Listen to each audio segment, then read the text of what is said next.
Coming to you from our studios on Kairaba Avenue, this is QTV Nightly News and I am Andy Kema. Thanks for joining us. Let's take a look at the headlines.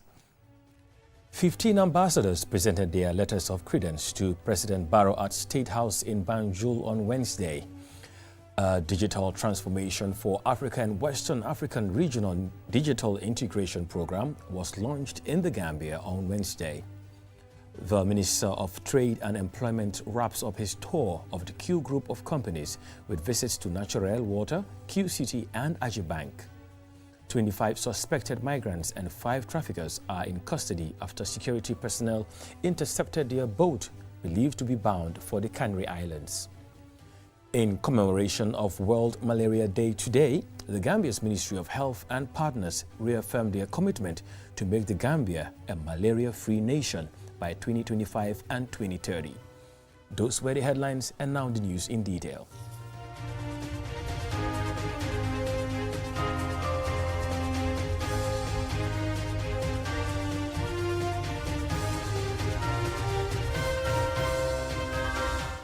If you're just tuning in, this is QTV Nightly News, and now the news in detail. 15 ambassadors on Wednesday presented their letters of credence to President Barrow at State House. In his address to the new envoys, the president renewed his government's commitment to fostering mutually beneficial relations with their respective countries. Ansumana Esonyasi was at the State House in Banjul, and he now reports.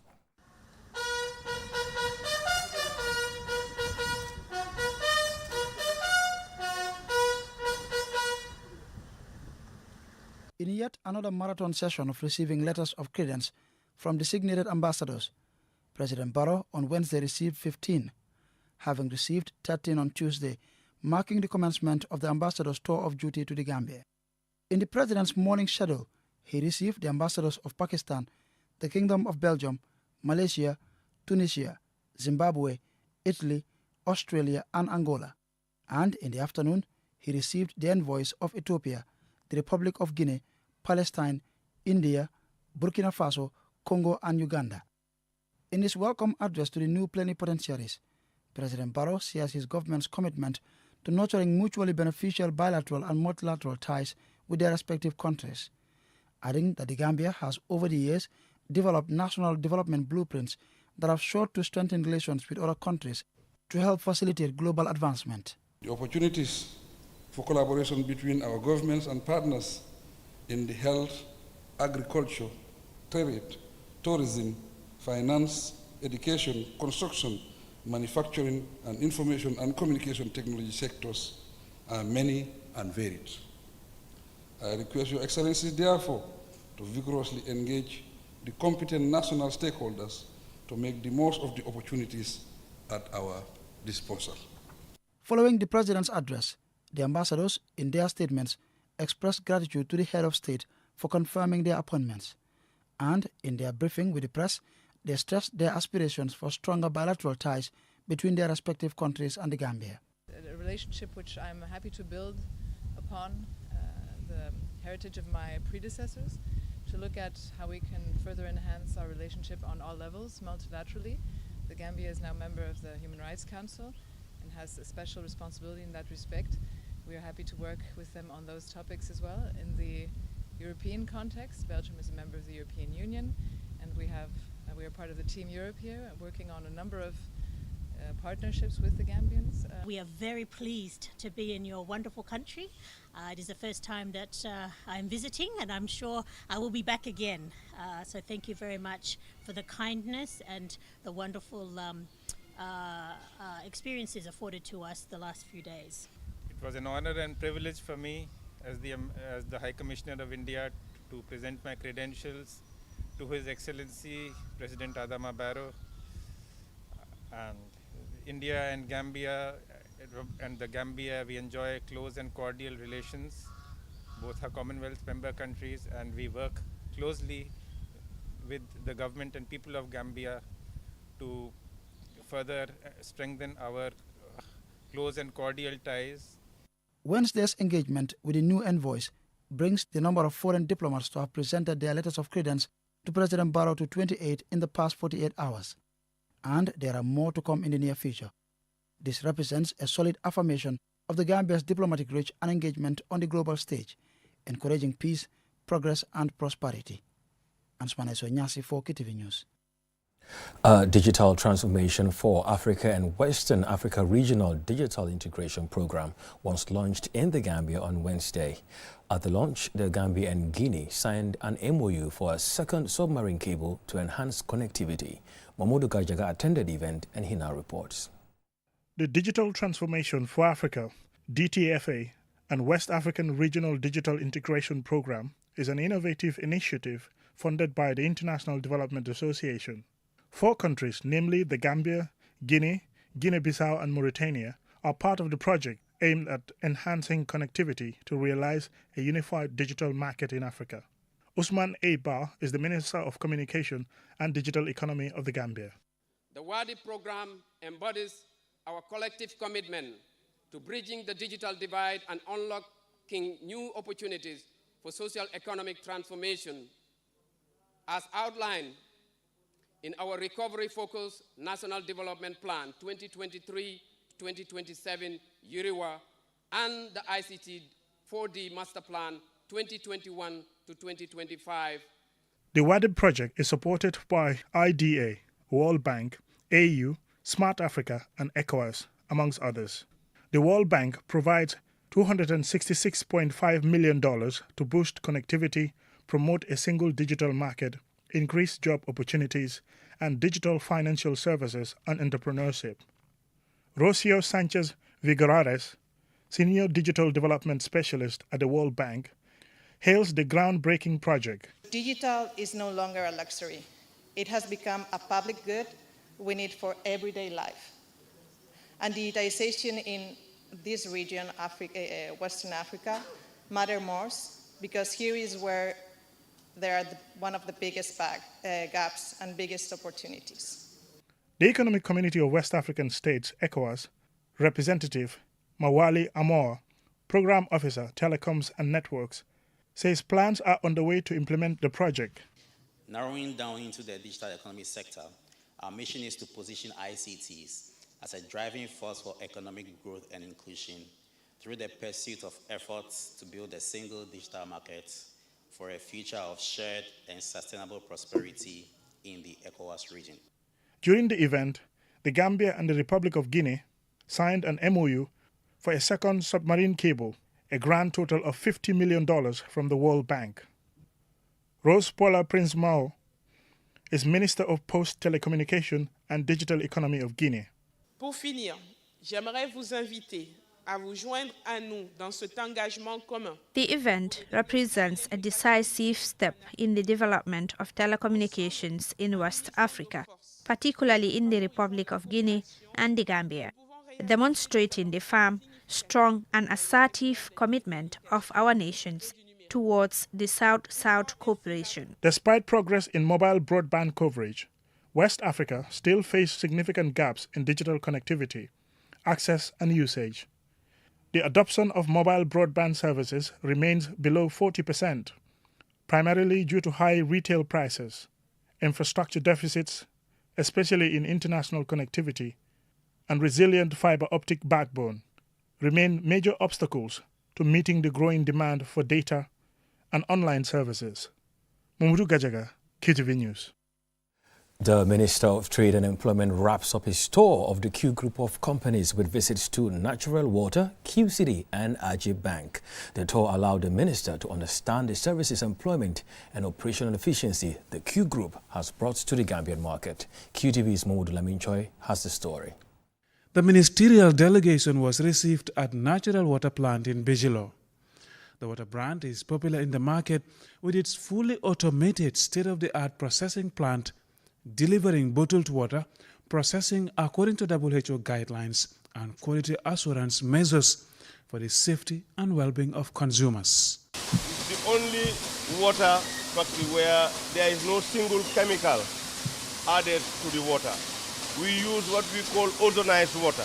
It's very expensive because you have an ozonizer. After it goes through all the filtration, then ozonized air is put in the bottle before it's sealed to kill all the rest of the bacteria. So it's ozonized. We have this red tag, you will see it ozonized. It's only in Europe you will see. Every other water here is purified by chemicals. From natural, the minister headed for Q City in Bijilo. The entertainment mega complex was inaugurated in 2017 by President Adama Barrow together with Sierra Leone's former president, Ernest Bai Koroma.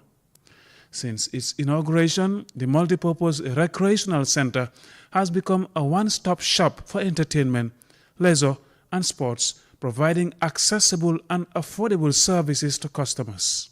We have almost everything, and the charges are minimal. Why? Because the whole center is not commercial.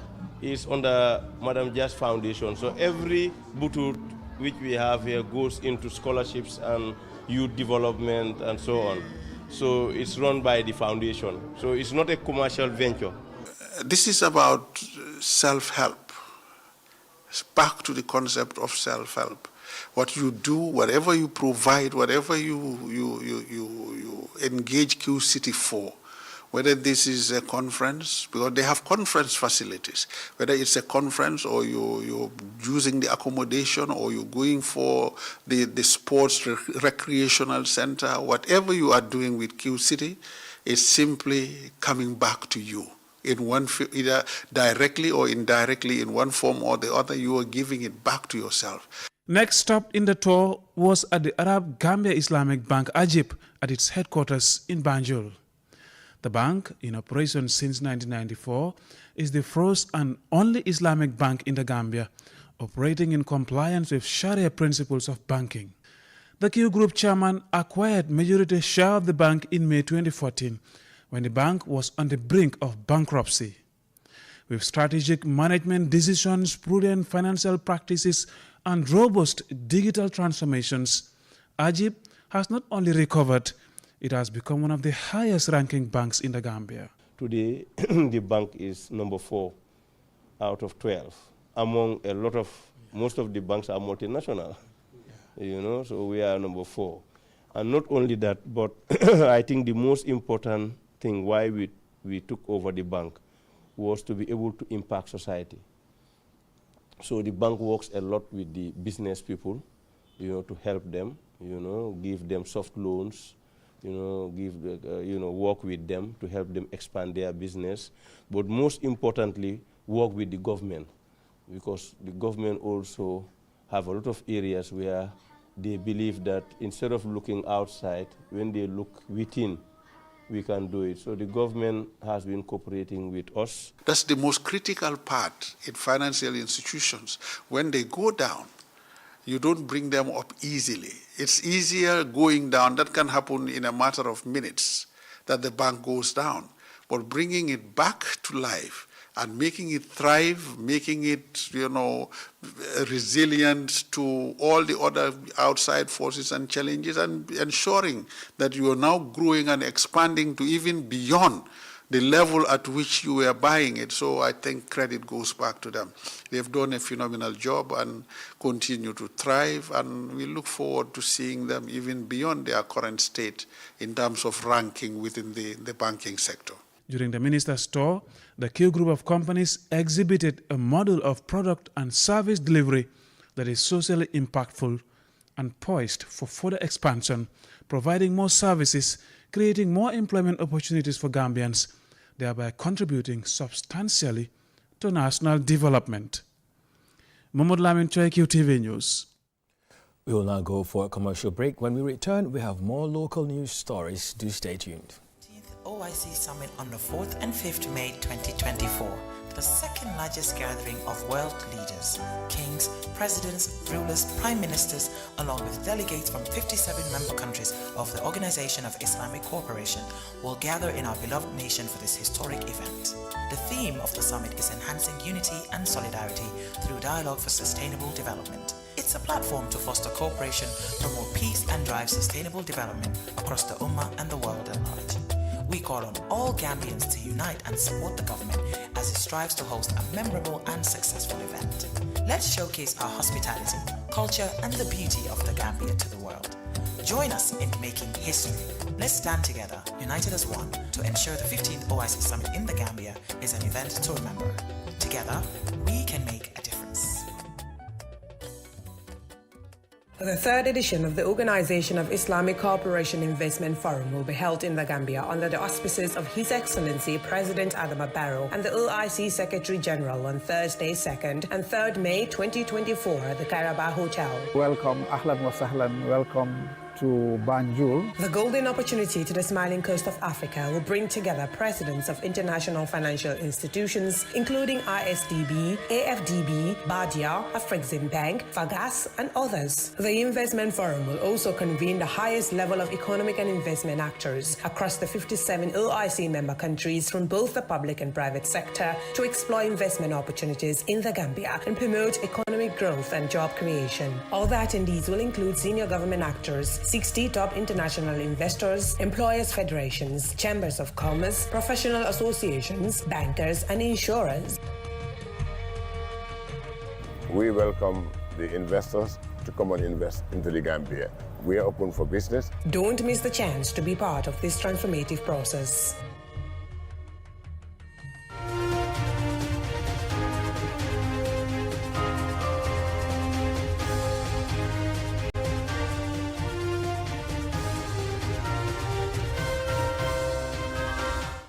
Welcome back. You're watching QTV Nightly News. 25 suspected migrants and 5 traffickers are in custody after security intercepted their boat believed to be bound for the Canary Islands. Briefing the press at the Tangier Migration Management Center today, Thursday, Chief Superintendent Mamanding S. Diba, immigration spokesperson, said the arrested individuals include Gambians, Senegalese and Malians. Aliou Cisse tells us more. Despite the many lives lost, thousands of Gambian migrants continue to risk their lives by taking dangerous land and sea migration routes, exploited by organized crime groups operating within new methods and plans. Just as previous, Chief Superintendent Mamanding S. Diba, Public Relations Officer of the Gambia Immigration Department, said the latest interception follows a tip-off at the weekend. The arrested individuals are 13 Senegalese, 12 Gambians and 5 Malians. 5 individuals were immediately intercepted and taken into custody for questioning. All 5 people were proved to be Senegalese nationals. 3 out of the 5 are resident in the Gambia, but the remaining 2 came into the country with the intent of conducting an irregular migration activity through the Canary Islands. The following day, that's on the 23rd of April 2024, 24 other people who are believed to be suspected migrants were also suspected at sea somewhere along the coast of Gunjur. Acting on this tip-off, our officers coordinated swiftly with the Gunjur Fire Service Station, and that helped us to rescue these people at sea and bring them to safety. The issue of migration in the Gambia as it stands is of major concern and continues to flood the national conversation as hundreds of our most potent workforce continue to die in the high seas.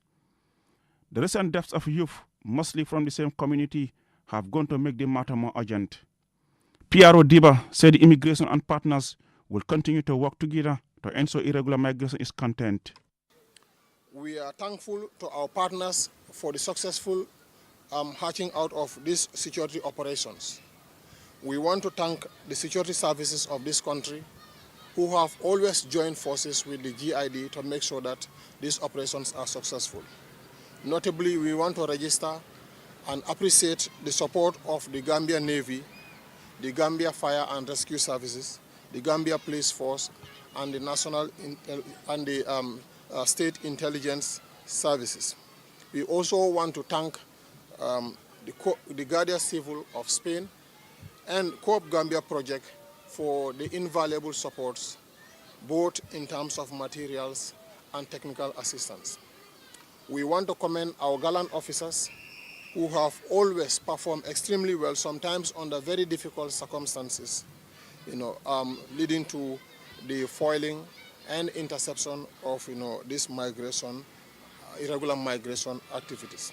Chief Superintendent Diba informed the media that the matter is being investigated and the smugglers will face the full force of the law if found culpable. Reporting for QTV News, I am Aliou Cisse. In commemoration of World Malaria Day today, the Gambia's Ministry of Health and partners reaffirmed their commitment to make the Gambia a malaria-free nation by 2025 and 2030. Julian Jai was at the event and she now reports. Every year, the global malaria community commemorates World Malaria Day on April 25th. The day serves as an advocacy for governments' global partners to renew their political commitment towards malaria prevention and control. The Gambia has made significant progress reducing malaria morbidity steadily over the past decade. The annual national malaria incidence declined by 70% from 149 cases per 1,000 people in 2011 to 44 cases per 1,000 people in 2022. Oli Matukoli, Senior Program Officer at Malaria Control Program, calls on government and partners to prioritize funding for the implementation of malaria life-saving tools to achieve the National Malaria Control Program strategy goal of 0 deaths by 2025. Dr. Amolai Toure, Country Manager for the Catholic Relief Services, underscores the importance of malaria prevention, treatment and care.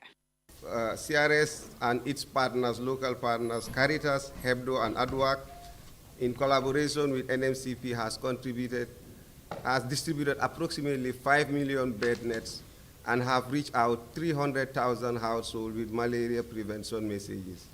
In 2023-2024 alone, over 250 nets were distributed to pregnant women and children under the age of 1. Bai Cham, Executive Secretary for the Country Coordinating Mechanism, spoke of the challenges facing malaria prevention and treatment. The resurgence of conflict, unfavorable climate change, and increasing insecticide resistance threaten the significant gains the Global Fund Partnership has forged for over the past 20 years. The knowledge acquired from these obstacles comes with the strength to overcome them. Fighting with a combination of new tools and targeted prevention, testing and treating methods. Dr. Jane Minor, WHO representative in the Gambia, says this year's theme resonates deeply with the challenges we face in our fight against malaria, highlighting the urgent need to ensure continuous and equitable delivery of malaria services to all who need them despite funding constraints.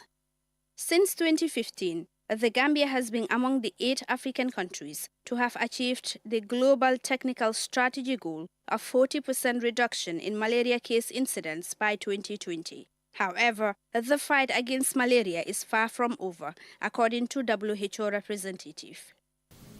The WHO Africa Regional Office and the country office here in the Gambia continues to bear the heaviest burden of malaria cases and deaths globally, with millions of lives at risk. In 2021 alone, the African region, accounted for over 95% of malaria cases and 96% of deaths globally. Momodu Tinyasi is the Deputy Director of Health Services at the Ministry of Health. The Gambia has achieved significant gains in reducing the malaria burden over the last decade.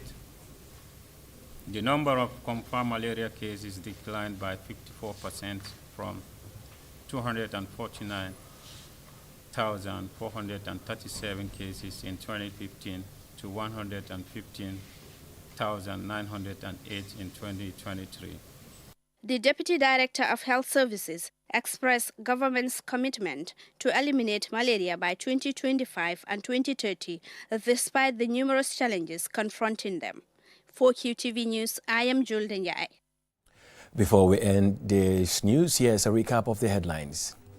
15 ambassadors presented their letters of credence to President Barrow at State House in Banjul on Wednesday. A digital transformation for Africa and Western Africa Regional Digital Integration Program was launched in the Gambia on Wednesday.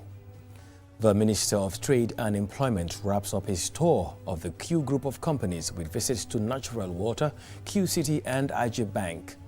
25 suspected migrants and 5 traffickers are in custody after security personnel intercepted their boat believed to be bound for the Canary Islands. In commemoration of World Malaria Day today, the Gambia's Ministry of Health and partners reaffirmed their commitment to make the Gambia a malaria-free nation by 2025 and 2030. That's all we have for you in this bulletin, but join us at 10 p.m. for another bulletin. Thank you very much for watching.